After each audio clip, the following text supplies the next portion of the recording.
Most people take at least 30 seconds to decide what I'm about to ask you. Some freeze for minutes, others simply refuse to answer. But there's a small group somewhere between 1 and 4% of the population that decides in under 5 seconds. No hesitation. None of the tightness in the chest almost everyone else feels. If you're in that group, this video is going to show you what that says about your mind. Here's the scenario. Pay attention. A data breach just went public. Your company's biggest client is threatening to walk and the board wants one name by morning. Someone whose mistake gets blamed publicly, so the client stays. You're the crisis manager and you were handed 5 personnel files an hour ago. You can only shield one person from becoming the public face of the failure. The other 4 get named in the press release. A 24-year-old intern who made an honest, well-documented mistake in her first month. A senior engineer who's the only person who understands the system well enough to fix it. An employee 8 months pregnant, due to start leave in 2 weeks. A 68-year-old employee 3 months from retirement. And an off-site contractor nobody in the room has ever actually met. 5 people. 1 shield. Who do you protect? Count, in your head, how long it took you to land on an answer. If you picked the intern in under 3 seconds, you're statistically normal. Your brain followed the biological pattern of protecting the youngest, least experienced person in the room. Instinct. Nothing interesting here. If you picked the engineer, you applied what psychology calls basic utilitarian calculation. Protect whoever can fix the actual problem. Sounds rational, also normal.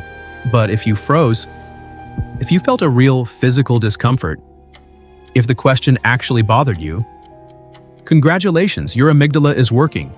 You have what we call an active empathic brake. The problem is when that brake simply isn't there. Let me tell you what happens in the brain of someone who decides in under 5 seconds with 0 discomfort. Psychologist Jonathan Haidt found something unsettling in his research. He calls it the emotional dog wagging its rational tail. In normal people, emotion decides first, and reason invents the justification afterward. You feel it would be wrong to let the intern take the fall, and only then does your brain build the argument. But in people with what neuroscience calls reduced affective processing, that order flips. Or worse, the emotional part simply never fires. They go straight to strategic analysis, skipping the moral conflict stage entirely. If you decided fast, feeling nothing, your brain didn't process people. It processed variables. Neuroscientist Joshua Green at Harvard scanned the brains of hundreds of people answering dilemmas like this one. He found that the more concrete and personal the act of protecting someone feels, the stronger the brain's emotional reaction should be. But in a small slice of the people tested, that reaction simply never showed up, even facing the most personal version of the scenario. The body reacted like it was solving a logistics problem, not making a decision about someone's career. Now the second level. And here's where things get genuinely dark. Same crisis, same 5 files. But the details are different this time. A senior executive who's been quietly padding expense reports for years. An employee who served time a decade ago for financial fraud, now fully reformed and one of the most trusted people on the team. An employee with a massive personal following who brings the company real publicity. A researcher months away from a breakthrough patent, and a remote hire almost nobody in the office actually knows. Who do you shield now? If you noticed your feelings shift, if you suddenly started calculating who deserves protection more, you just uncovered something unsettling about yourself. Your brain doesn't treat every career as equally worth protecting, even if you consciously believe it does. This is called an implicit value hierarchy. Everyone has one. The difference is most people never notice theirs. You just did. The remote hire nobody knows probably dropped to the bottom of your list, even if you won't admit it.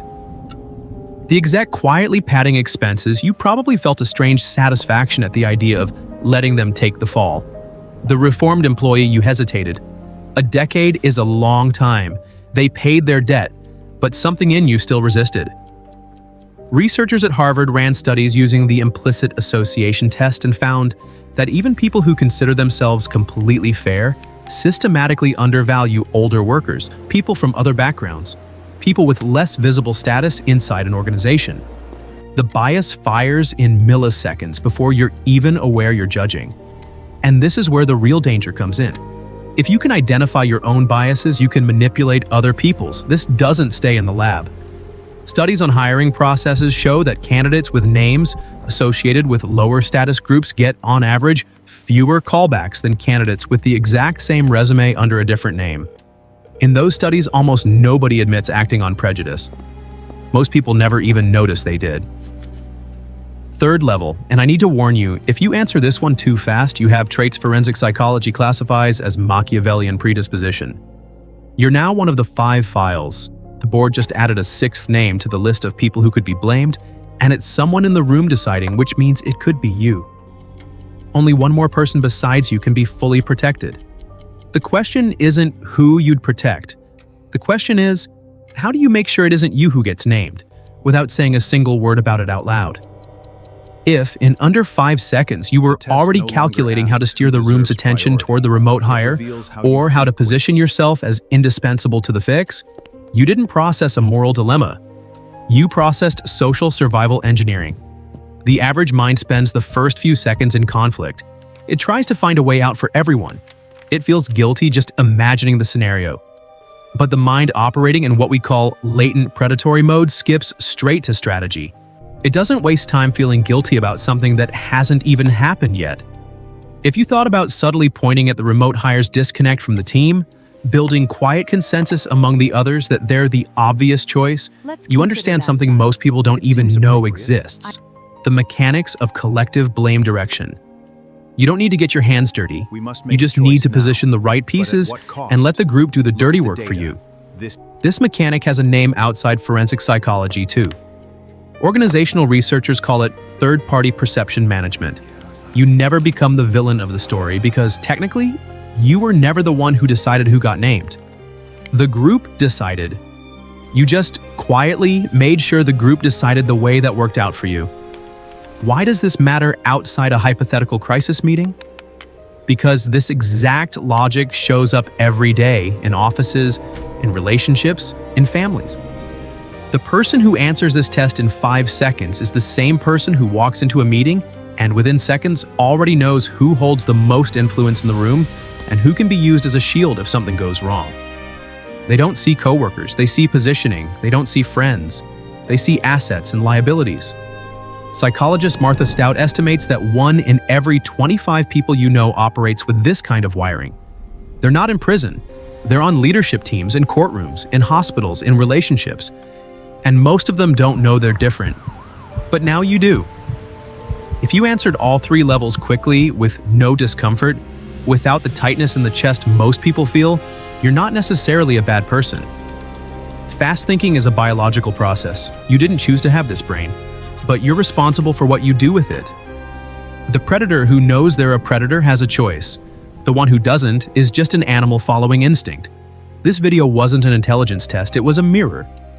And if what you saw bothered you, there might still be hope, because the real warning sign isn't answering fast. It's answering fast and feeling absolutely nothing afterward. If you made it this far, you're part of the group that prefers to see the world as it actually is. Most people prefer the comfortable lie. You chose the brutal clarity.